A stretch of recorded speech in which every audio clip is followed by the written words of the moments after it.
Julian Cross entered the courtroom as if it were a boardroom, head high, expression fixed, his charcoal suit tailored to perfection. He didn't glance at the spectators or the reporters whispering by the door. His focus was ahead, where his carefully staged performance would unfold. Beside him walked Cassandra Vale, her red heels clicking against the marble like a metronome counting down someone else's demise. She wore a skin-tight black dress with crimson accents, less appropriate for court, more fitting for conquest. She didn't mind. That was the point. The judge hadn't even sat down when Julian leaned toward Cassandra and whispered, "This is just a formality. A box to tick." Cassandra smirked, but her eyes scanned the benches opposite them. "Elise isn't here?" she asked, feigning innocence. Julian didn't answer, but his lips curled upward. If this story resonated with you, subscribe to the channel and like, spread the word, and tell us where you're watching from. The bailiff called the session to order.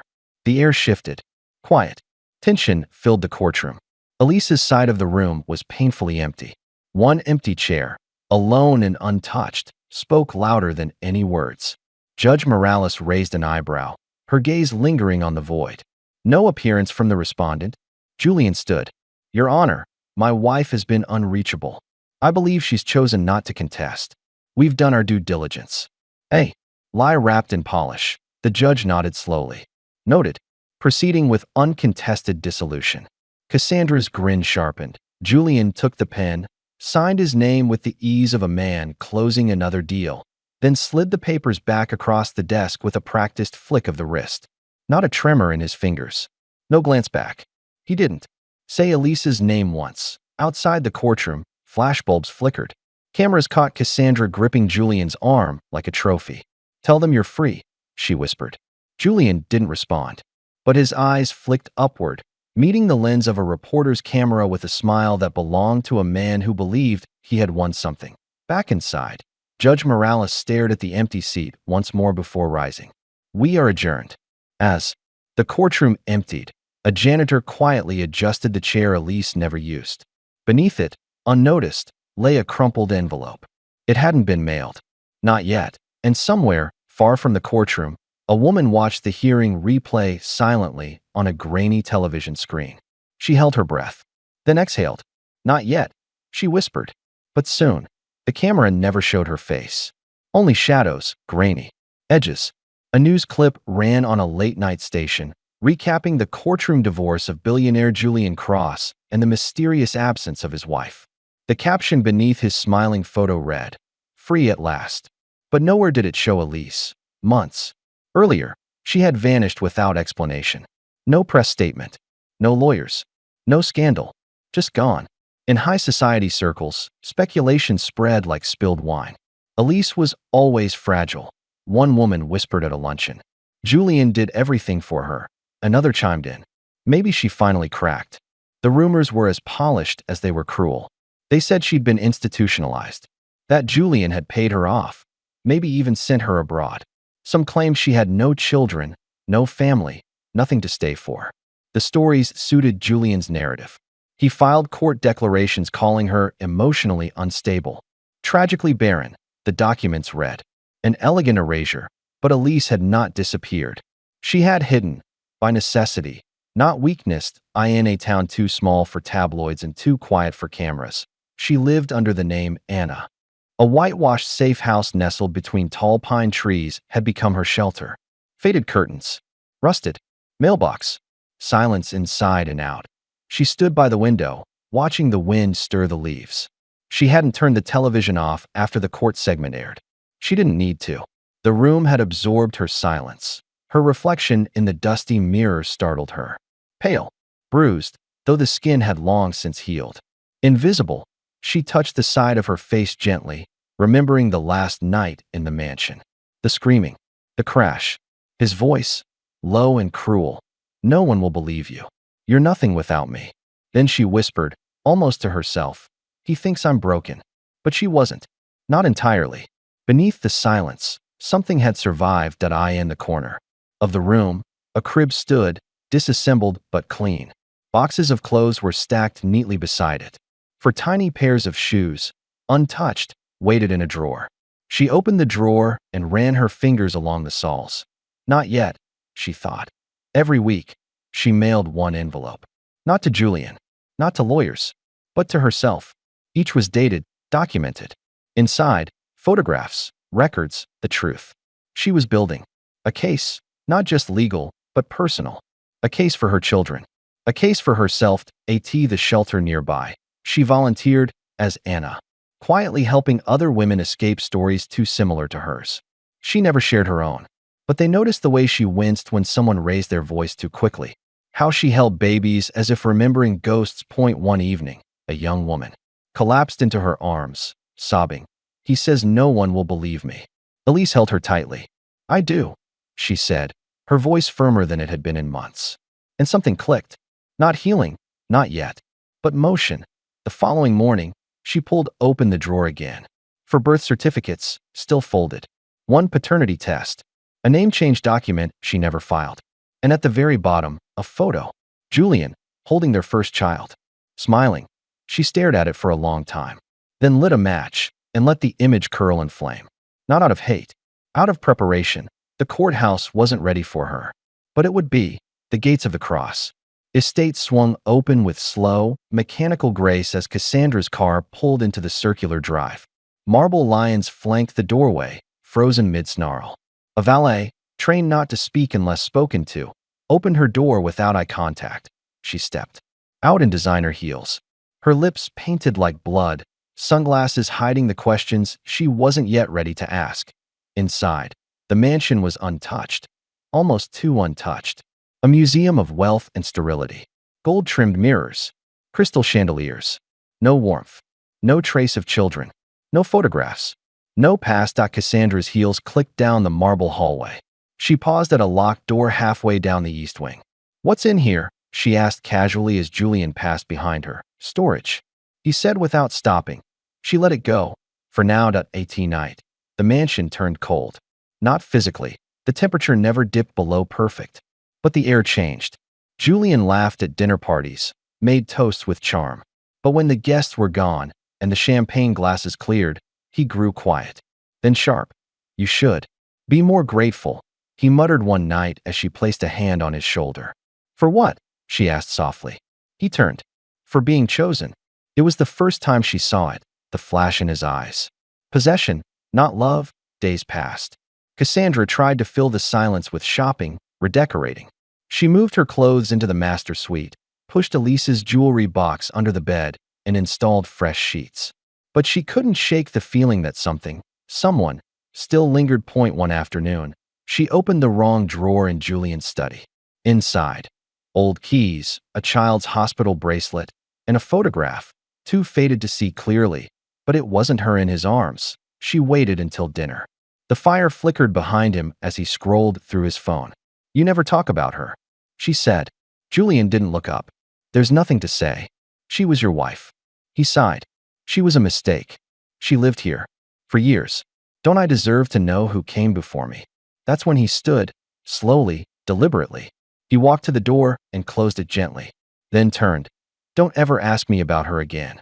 His voice didn't rise, but his eyes did something colder. They hardened into steel. Cassandra swallowed hard. Why is that room locked, Julian? He stepped closer. Do you think this place belongs to you already? I just want the truth. You want a fairy tale. But this house doesn't run on fantasies. It runs on control. And right now, you're testing mine. She didn't reply. He exhaled and straightened his cuffs. Be smart, Cass. Don't look for what you don't want to find. Later that night, when she was sure he was asleep, she returned to the study. The bracelet was gone. In the darkness of the hallway, she passed the locked door again. This time, she pressed her ear to the wood. Nothing. And yet, she felt watched. The next morning, a cleaning lady quit without notice. Cassandra stood in the hallway again, alone, listening, wondering what it was she didn't know, and why it felt like the walls had stories they weren't allowed to tell. The storm began quietly. Clouds gathered above the estate while wind curled through the hedges. Inside, Cassandra wandered alone, restless. Julian had left for the city hours ago, claiming a last-minute board meeting. She didn't believe him. She moved from room to room, searching for something she couldn't name, a sense of truth, maybe, or just proof that she wasn't losing her grip. The east wing was colder than the rest of the house. Older too. The paint peeled slightly near the floorboards. She followed the hallway until it ended at a thick wooden door, stained dark, with an antique brass knob and no modern lock. Except it didn't open. Cassandra leaned into it, pressing her palm flat. Locked from the inside. Or forgotten from the outside? She returned to Julian's study. His keys weren't on the hook, but the cleaning staff often left spares in the butler's pantry. 10 minutes later, she stood before the door again, a ring of brass keys clinking nervously in her hand. Click. The door groaned open. A stairwell descended into darkness. She hesitated. The temperature dropped. Cobwebs clung to the ceiling. She flicked the light switch, but nothing came on. Still, she stepped down. The basement smelled of damp concrete and dusted memory. She passed old furniture draped in white sheets, boxes marked with faded handwriting. Something rattled in the pipes overhead. In the far corner, beneath an overturned tricycle, was a locked chest. She dragged it into the light shaft cast from a grimy window. The key ring again. Click. Inside, folded neatly and wrapped in tissue paper, were objects no one was meant to find. A silver rattle. A hospital bracelet marked cross, J. And a photograph. Julian, unmistakably younger, stood in the garden, arms around Elise. Beside them, 2 children. One held his hand. The other clutched a stuffed rabbit. Cassandra's breath caught. Julian had said Elise was infertile, that she'd lied about wanting a family, that she couldn't give him children. So, who were they? Dust floated like secrets. In the shaft of light as she opened the old photo box. Dozens more. Birthdays. Beach trips. A baby swaddled in a monogrammed blanket with a C sewn into the corner. Tears welled, not from sadness, from the realization that she didn't know the man she slept beside. That night, Cassandra didn't wait for Julian to bring it up. As soon as he walked in, she confronted him, the photo in hand. "You lied to me," she said. He looked at the photo. Didn't blink. Elise was barren? Really? She spat. "You erased them. You erased all of them." His jaw tensed. He said nothing. "Who are they, Julian?" she demanded. "People who don't exist anymore," he replied coldly. "You had children. You had a wife. You lied to me about everything." He moved fast. Faster than she expected. In a blink, he snatched the photo and tore it in half. "You don't get to question me in my house." Her voice cracked. "I'm not your toy, Julian." He stepped forward, towering. "You're not her. You never will be."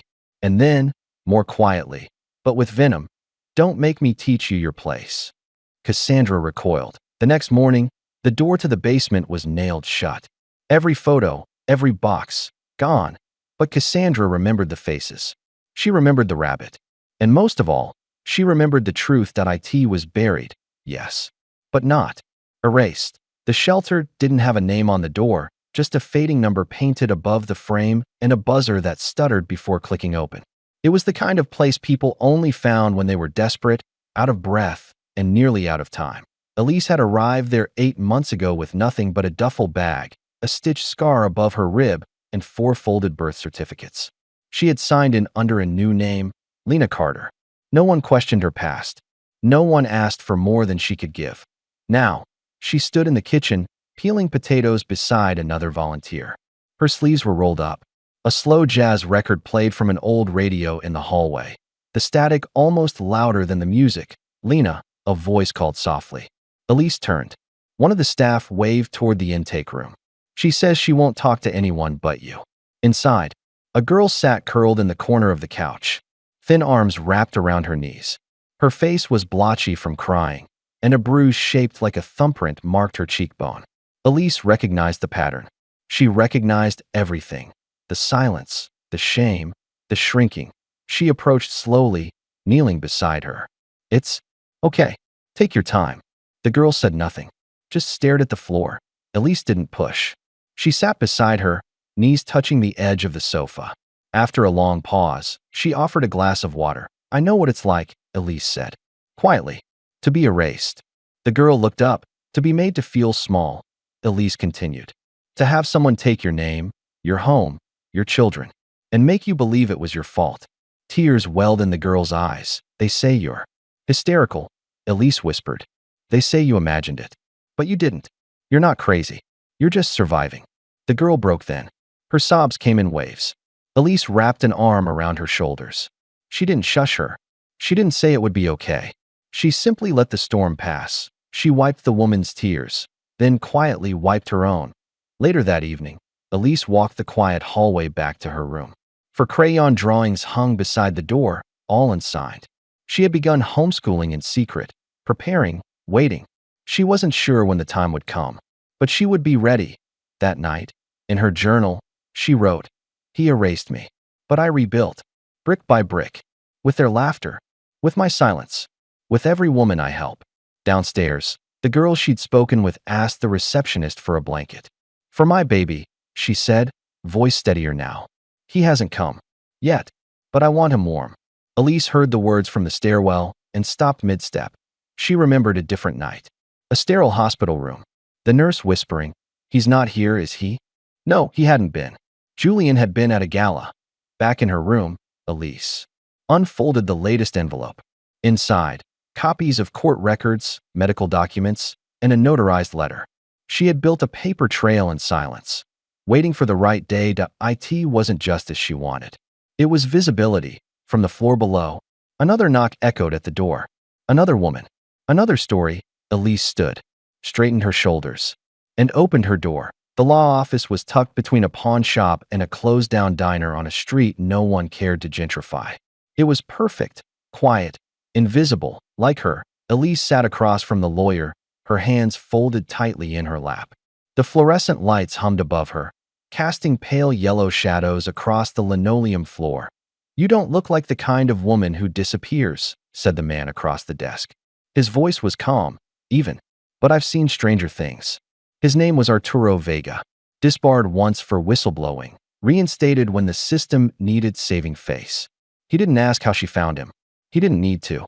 The women who came to him never came by accident. Elise slid the folder across the desk, thick, worn, full of years' worth of paper she had collected in hiding, but he opened it.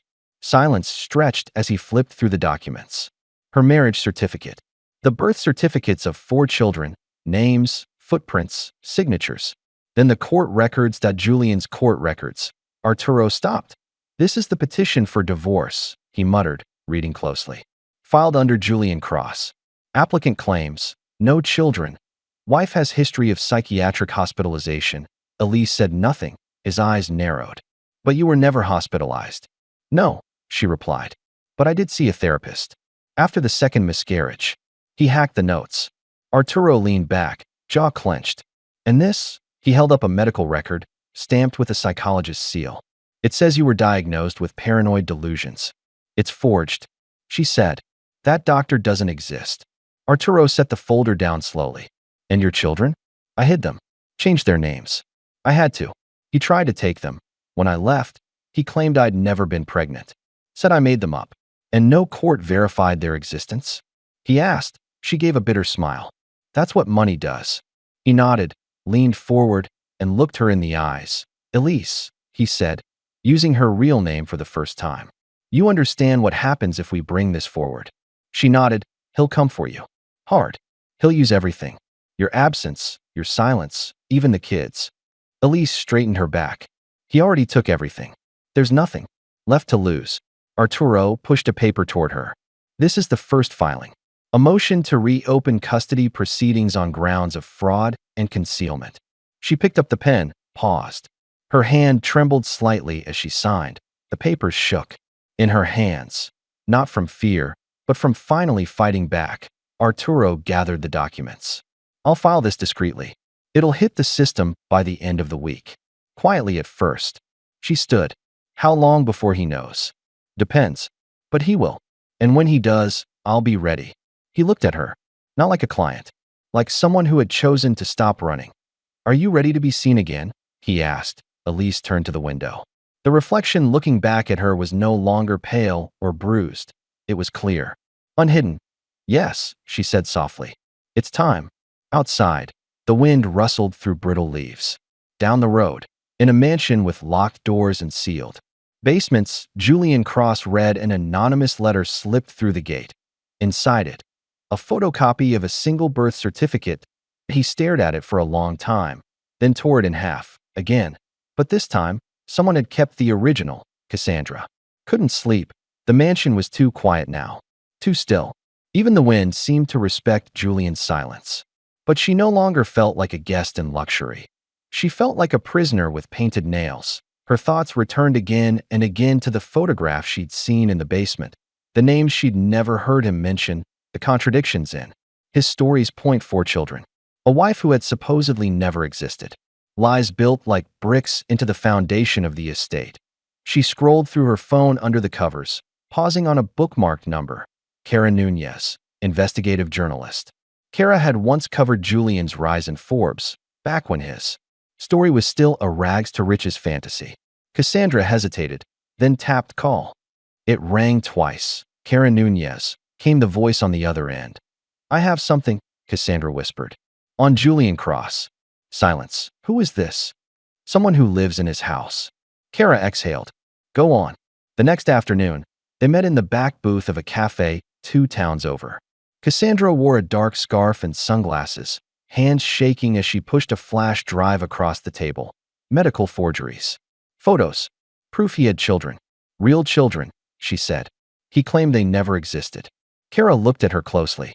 Why now? Cassandra's voice cracked. Because I helped him lie. And someone's finally telling the truth.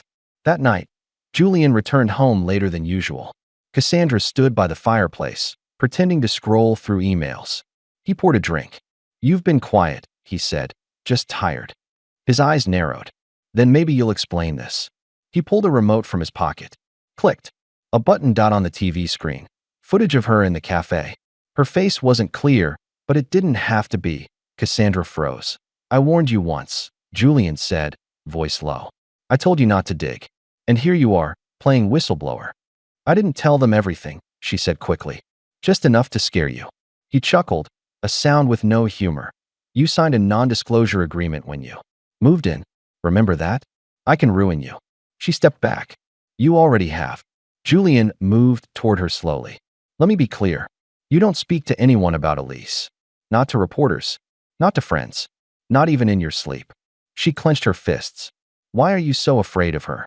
He stopped. His expression shifted. Not rage, but something colder. Because she knows who I used to be. Cassandra stared at him. And who was that? Julian took a sip of his drink. A man who made a mistake marrying a woman too weak to handle him. But she's gone now. His voice, smooth as silk, hid a knife beneath every word. Stay in your lane, Cassandra. You're not my equal. You're my accessory. Act like it. She didn't cry. She didn't flinch. She just nodded and left the room. In her bedroom, she opened her laptop. She had made a backup of everything. And Kara had it now too. Even if she disappeared, the truth would not. Downstairs, Julian stood alone, staring into the flames. The house echoed with its secrets. But walls could only hold so much before they cracked. And somewhere else in the city, a court clerk logged a case into the system under seal. Elise Cross versus Julian Cross. Motion to reopen custody. Julian Cross stepped out of the black SUV with a calculated smile. He straightened his cufflinks, adjusted his tie, and scanned the courthouse steps like a king returning to his throne. Photographers snapped hurriedly. Reporters whispered. Second appearance without the ex-wife. New hearing, sealed documents. Where's the scandal? Cassandra followed behind, her face pale beneath her makeup. She wore black. Not for fashion, for fear. Inside, the courtroom buzzed with restrained curiosity. The same judge, the same polished lawyers. But something about the air was different. Charged, Julian took his seat at the front. Cassandra sat beside him, her hands folded tightly in her lap, eyes darting toward the doors every few seconds. She's not coming, Julian muttered under his breath, smirking. This is just another delay. Cassandra didn't respond. Judge Morales entered. Court will resume regarding the contested filings in Cross versus Cross. New evidence has been submitted under seal. Parties may be present, she paused. The double doors creaked open. Everyone turned at first. It was just a woman, plain clothes, head held high, a quiet confidence radiating from her. Then came the sound. Soft, rhythmic, footsteps. 4 children followed behind her, each holding hands with one another. Different ages. 2 boys, 2 girls. All silent, all solemn. Whispers rippled through the courtroom like a wave tearing through glass. Cassandra gasped softly, covering her mouth. Julian froze.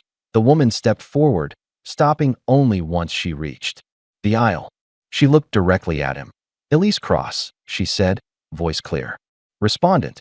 Present with minor dependents." Judge Morales leaned forward. "Dependents." Elise handed the clerk a file. "Birth certificates. DNA verification.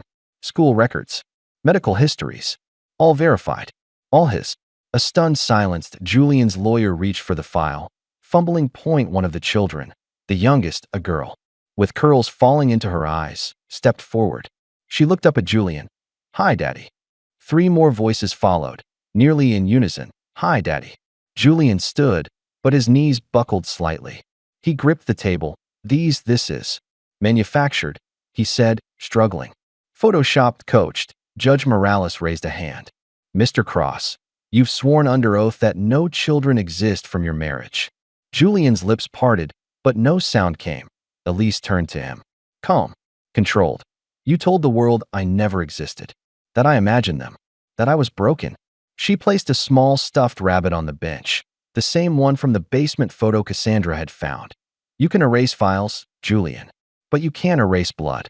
Reporters scribbled furiously. One camera caught Cassandra's hand trembling. Julian's lawyer whispered into his ear, "Say nothing. We need time." But the damage had been done. Irrevocably. Judge Morales looked around the courtroom. "We'll recess for 15 minutes before proceeding with custody testimony.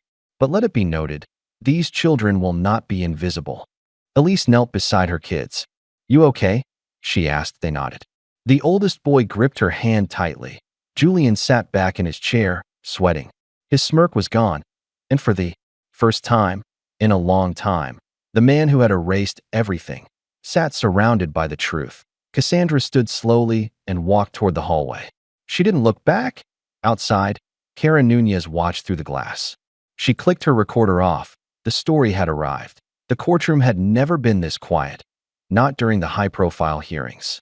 Not during Julian's flashy entrance or Elise's dramatic return. But now, in the soft shuffle of papers and the measured breaths of observers, the silence became a character of its own. Judge Morales adjusted her glasses and looked down at the documents Elise had submitted. "Let the record show," she said, voice steady but low. "For certified birth certificates, each bearing the name Julian Alexander Cross as the biological father." Whispers rippled through the gallery, but no one dared speak aloud. Elise remained standing beside the clerk's desk, calm. Her fingers didn't tremble this time. She looked straight ahead, not at Julian. "Your Honor," Julian's attorney interjected. "We believe these documents have been doctored. This is a coordinated attempt to defraud." Elise's lawyer stood. "We also submitted full DNA reports from 2 independent labs, both confirming Julian Cross is the biological father of all 4 children. The results are time-stamped, notarized, and have chain of custody documentation." Judge Morales turned, her gaze toward Julian.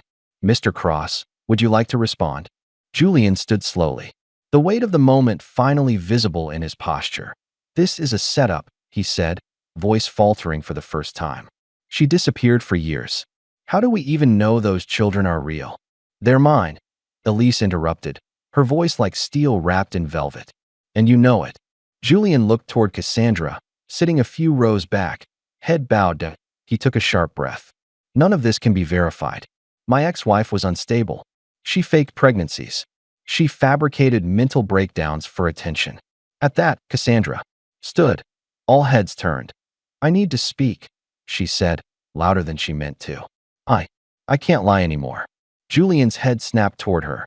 "Sit down, Cassandra." But she didn't. "Your Honor, I lived in that house. I found the basement. I saw the photos. I saw the rabbit before she brought it in today." Her voice cracked. "He told me Elise couldn't have children. He made me believe she was dangerous. He showed me medical reports. I didn't know they were forged." The courtroom collectively inhaled. "He said she was barren," Cassandra continued. "He told me she invented everything. But I found the photo box. For children. Birthdays. A life erased. And when I confronted him..." She paused, staring at Julian. "He said, they don't exist anymore." Even the judge removed her glasses and blinked. Julian's attorney began to speak, but Judge Morales raised her hand. That's enough. She turned to the clerk. Mark Ms. Vale's statement for review and add it to the official record. Julian's face reddened, but he said nothing. Not a word. Elise stepped forward once more. She laid 4 more pieces of paper on the bench: school records, pediatric histories, emergency room visits. All with Julian's name listed. All signed. The judge leaned back. Her voice was softer now. These children were not hypothetical, not imaginary. They are standing outside this room. Real. Present. Aged between 3 and 9. And legally, until now, they have been denied their rights by a father who insisted they did not exist. Julian looked like he might collapse. Cassandra sat again, shaking, mascara streaked down her face. Elise turned to leave the stand. She didn't glance back. Not even once. Because the truth was no longer buried. It was walking, speaking, breathing. And for the first time, the system saw them. The charges came down like bricks from a collapsing wall. Fraud, perjury, willful concealment of paternity, child abandonment. Julian Cross didn't leave the courthouse through the main doors. He exited in handcuffs, flanked by 2 officers and trailed by silence. No applause. No reporters shouting his name. Just stunned faces and the hiss of cameras. Clicking without flash. Inside the courtroom, Elise remained seated long after the judge adjourned. She wasn't smiling. There was no victory in exposing the father of her children. Only necessity. Cassandra had vanished. No interviews. No statements. She left the estate the day after her courtroom confession and checked out of her hotel the next morning. The press speculated. Elise didn't. She had more important things to focus on now. In the weeks that followed, the legal system moved slowly but steadily. Custody was granted, not just physical, but legal. Elise reclaimed their names, their history, their birthrights. But some things couldn't be ruled on or notarized, like trust, like scars. She stood outside the courthouse, her children gathered around her, reporters watching from across the street. She didn't speak to the cameras, just held her youngest in one arm and placed a hand on the shoulder of the eldest. 9-year-old Noah. Is he going to jail? He asked quietly. Elise hesitated. That's not your worry. He nodded. But something in his face broke, not from fear, but from a question that had been waiting too long. Why didn't Daddy want us? Elise froze. The words stabbed deeper than any legal document ever could. She didn't answer. She just pulled him closer. That night, they sat in the small living room of the apartment she'd rented. Temporary housing until the custody finalization cleared. The kids were scattered across the floor, coloring, building towers out of plastic blocks.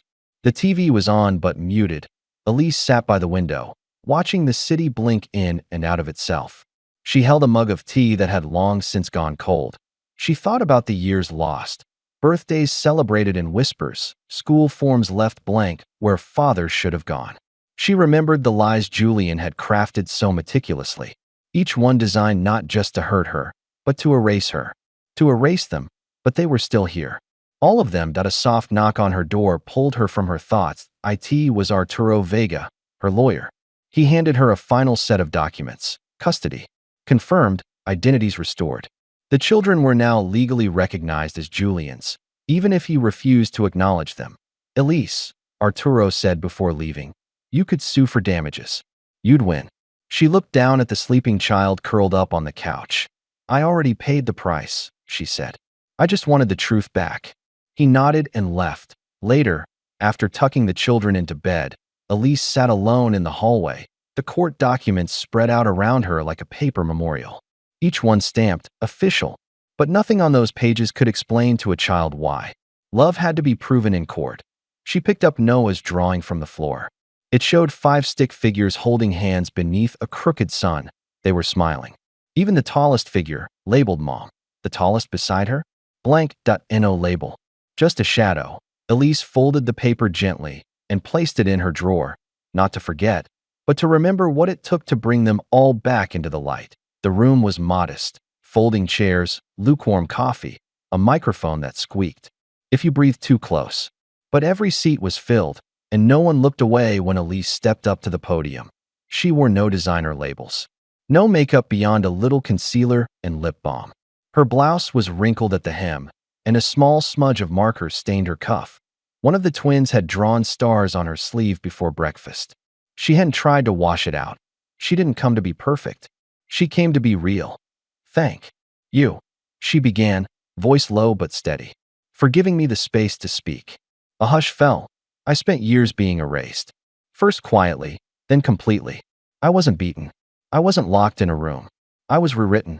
My story, my body, my motherhood, all turned to footnotes in a man's narrative. A man who wore charm like a weapon. There were nods. A woman in the second row wiped her cheek. My name is Elise Cross, she said clearly, and I'm a mother of 4. A few gasps followed. A few whispers. Everyone knew her case. Her name had made headlines, but only after Julian's. Empire cracked. People liked justice stories, but Elise wasn't here for them. She wasn't here for pity. I didn't come here to relive what happened. I came to talk about what happens after. She paused, steadying herself. They say silence is survival. And maybe it is. Maybe we stay quiet because it's the only way to protect what's left of us. But silence can also be a cage. She looked up at the back of the room, where a narrow hallway led to the exit point. 4 sets of sneakers waited just outside. She could hear them laughing softly, the slap of rubber soles on tile, the sound of a juice box being shaken far too hard. Sunlight spilled through the window as her children waited in the hallway free. I left, Elise said. But even after I left, I stayed hidden. I didn't believe anyone would care. I thought the lies he told were stronger than the truth I lived. And for a while, they were. She reached into her pocket and pulled out a folded piece of paper. A child's drawing, 5 figures, and a crooked sun. The same one Noah had made the night of the final custody ruling. But I want to say this, to anyone still unsure, you are not made up. Your pain isn't imaginary. If someone took your name, your voice, your truth, it doesn't mean you're gone. The room was silent. One woman leaned forward, her eyes fixed on Elise like she was holding her together. I'm not here as a survivor, Elise said. I'm here as a mother, as a woman, as someone who was made invisible and chose to be seen again. A pause. And my children, they are not the aftermath of a scandal. They are the proof I existed. Tears welled in the corners of her eyes, but she didn't wipe them away. They laugh now. They run. They dream. And they know who their mother is. She stepped back from the mic. Just one step. Then, with a breath that sounded like release, she added, we weren't broken. We were hidden. And now, we're not. The room stood in silence. Not applause, not noise. Just a moment of shared stillness. Of understanding. Outside, Noah peeked around the corner. Mom, he called softly. We're hungry. She smiled, the kind that wasn't practiced or polite, the kind that came from being whole. I'm coming, she said, gathering the papers. Let's go. Home. And for the first time in years, she didn't look back. The Yindi